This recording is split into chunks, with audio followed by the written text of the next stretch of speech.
What's up, everyone? So I just wanted to give people some pointers whenever they're playing Blue Protocol so they don't mess up their early game stuff and so that the progression through the story is easiest. You'll have a lot of stuff. I'll go into all of this. First is the profile card. This is where you're going to unlock new classes if you want. During character creation, you'll have the option between 8 classes: healer, DPS, and tanks. The tanks will have the position guard, the DPS will have the position attack, and the support characters will have the position of support. Every character you get to change from 1 to 2, so there's 2 subclasses with each class. Bear that in mind, and whenever you do select a class, know that later on you can change it.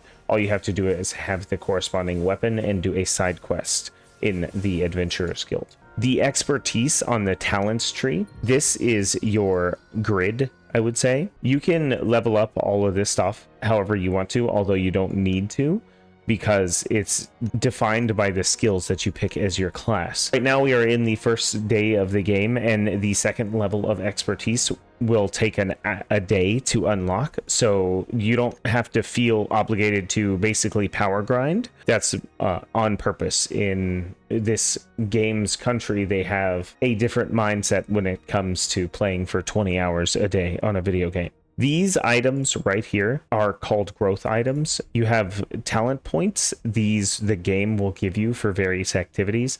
These you can actually get through the trading yard and the store, which I'll go into later in a more advanced guide.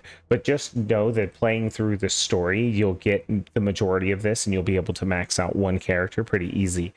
Just know that the max out of a character is easier once. So if you're trying to have multiple classes unlocked at a time, it's going to be a little bit difficult, and that should be geared towards after you beat the story. Note on healers: if you go in and you decide to pick a healer like I have, I would actually recommend not picking one. But if your first class is a healer, pick the smite spec, because some of the stuff inside of the game is only soloing content. And you don't want to be stuck as a solo healer doing solo content, because you'll basically have damage that doesn't matter. This person, Arona, is your party companion whenever you're doing solo content. She's just in your team all the time, and she's going to heal you, so you don't necessarily need a partner. The talent tree, the skills tree, this right here, you will have to level up these skills.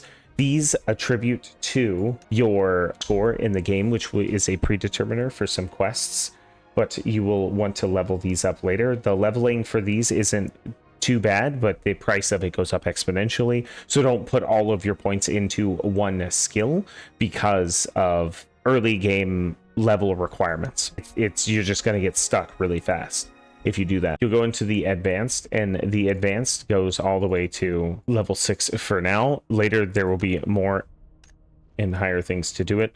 You can't upgrade the level of the skill itself until you're at level 5, so just keep that in mind. The maximum level is 30, and it all gets attributed to your ability score, which is right here. All your ability score is all of your abilities added up together. Whenever you go to adventure level, there are these things right here, these icons. You want to make sure that you actually do unlock them, because it lets you fly and climb and do a whole bunch of stuff that you really need to do later to sort of traverse the terrain. A lot of people are going to miss this until their max level. It is what it is. And then your level up rewards. This is how you typically obtain XP. The store does have a lot of stuff in it. The meow cards, this is essentially the gacha elements of the game. You will be buying these meow cards if you want limited special items that they're going to have in the store every now and then. These are going to be seasonal, of course. Otherwise, this game is just free to play. You have a rose orb, and then you have a bound rose orb. All bound does is it makes you unable to trade that item. A bound item cannot be traded. This is going to cause you some grief early on in the trading area, which trading is definitely a later game thing, so I'll have a different... that's an entire video, trust me. These daily tasks is exactly what you think it is. It's just dailies and part of your weeklies and everything like that. The mount Imagine is going to be your mount. These you do get free mounts early on in the game, so don't worry about that. And of course, the gear. Your gear here you can get through multiple avenues. There's a life skills section that I don't really think you should worry about until your later level. This is just an early level beginners thing just to get you started in the game. I'll have better leveling guides as we come out and the game unlocks them, because a lot of this stuff is going to be time gated as the time goes on for this game. I'm gaming on Twitch a lot. You want to see me, check me out. Link in the description. Y'all have a sick day and peace out. Enjoy your grind.